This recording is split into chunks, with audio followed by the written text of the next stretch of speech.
சாய் பக்தர்களுக்கு என் அன்பு வணக்கங்கள். ஓம் சாயராம். என் அன்பு குழந்தையே, நீ என்ன நடக்கக்கூடாது என்று நினைத்து கொண்டிருந்தாயோ அது நடந்து விட்டது.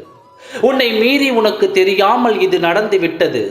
இது எக்காரணத்திலும் எனக்கும் இதுக்கும் எந்த சம்மதமும் இல்லை. இந்த விஷயத்தை பற்றி நீ கவலைப்பட வேண்டிய அவசியம் இல்லை.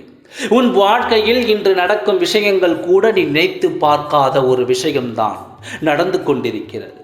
வாழ்க்கையில் நோய் நொடி இல்லாமல் வாழ வேண்டும் என்று நினைத்தால் எதிர்மாறாக திரும்ப திரும்ப தொடர்ந்து வலிகளும் வேதனைகளும் உன் உடம்பில் வந்து கொண்டிருக்கிறது.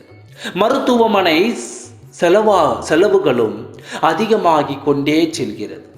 வாழ்க்கையில் நஷ்டங்களை தவிர இன்று வரை லாபத்தை பார்த்ததே இல்லை என்று நீ எத்தனையோ முறை வருத்தப்பட்டிருக்கிறாய்.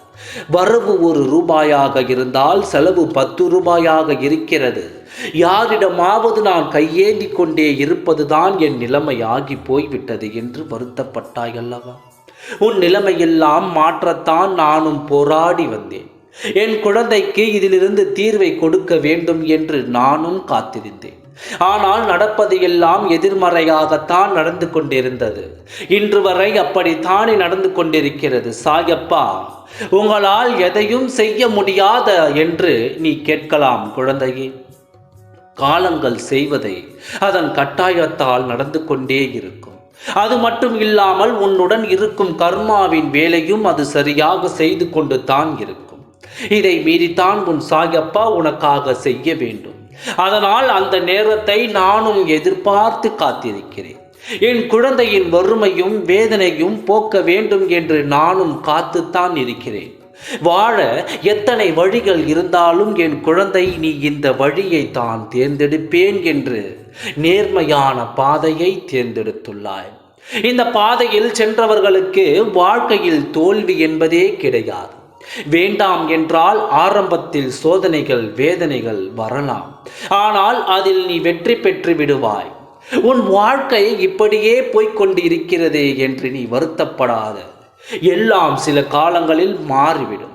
அளவுக்கு அதிகமான வேதனையும் வலியையும் நான் உனக்கு தரமாட்டேன். ஏதாவது ஒரு பிரச்சனைகள் வந்தாலும் அதிலிருந்து நீ விடுபட உன் வழிகளை நான் சொல்லிக்கொண்டே இருப்பேன். இந்த வழியில் வந்தால் தெருவுகள் கிடைக்கும். அந்த வழியில் வந்தால் தீர்வுகள் கிடைக்கும். இதை நீ செய்தால் உன் பிரச்சனைகள் ஓடிவிடும் என்று என் அறிவுரைகளை கேட்டு நீ நடந்தாலே கூடிய விரைவில் எல்லாம் சரியாகிவிடும். உன் கை மீறி போய்கொண்டு இருக்கும் பிரச்சனைக்கு ஒரு விடிவு காலம் நான் தருகிறேன்.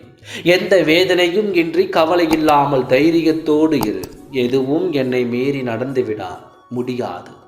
நான் நடக்கவும் விடமாட்டேன். கவலைப்படாமல் இரு, நல்லதே நடக்கும். ஓம் சாய்ராம். நன்றி, வணக்கம்.